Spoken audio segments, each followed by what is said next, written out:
medals. We have a mixture of sun and clouds out there across South Georgia with just a few showers as well. Not that many in terms of thunderstorms, but we will see a chance of scattered showers and thunderstorms as we head into tomorrow afternoon as well.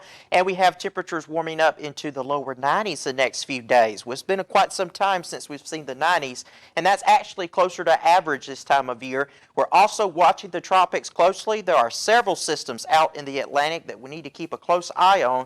I'll talk more about them coming up in just a few minutes. South Georgia Television News starts now. Good evening and welcome into South Georgia Television News. I'm Megan Stamps. We'll begin tonight in Moultrie, where the GBI is investigating an officer-involved shooting.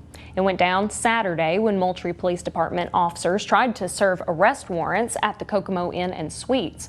Glenn Taylor, who you see on your screen here, allegedly fired shots from inside of the room, striking an officer. That officer returned fire before he was treated for a single gunshot wound. Negotiations stretched all the way throughout the night, resulting in Taylor surrendering peacefully Sunday morning. Now to Americus, where 3 men are in custody for a homicide earlier this month. On August 8th, officers were called to the 200 block of Brookdale Drive in response to a deceased person, later identified as 19-year-old Calvin Jerome Smith Jr. of Americus. Multiple organizations worked together to take 23-year-old Charles Harvey Jr. into custody. Harvey faces heavy charges, including burglary and murder in connection with Smith's death.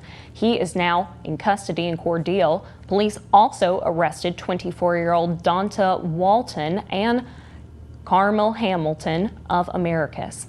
Both are charged with burglary and murder. Walton and Hamilton were booked into the Sumter County Law Enforcement Center.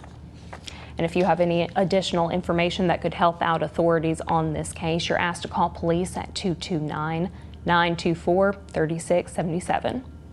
Still here on crime, but now in Coffee County, GBI agents arrested 52-year-old James Schmidt on charges of felony murder, aggravated assault, and arson. This in connection to the death of 80-year-old John Lark Conley. Deputies were asked to perform a wellness check at Conley's home on Highway 32 in Douglas, but when those deputies arrived, they found that Conley's home was on fire. Once the fire was extinguished, deputies found Conley deceased.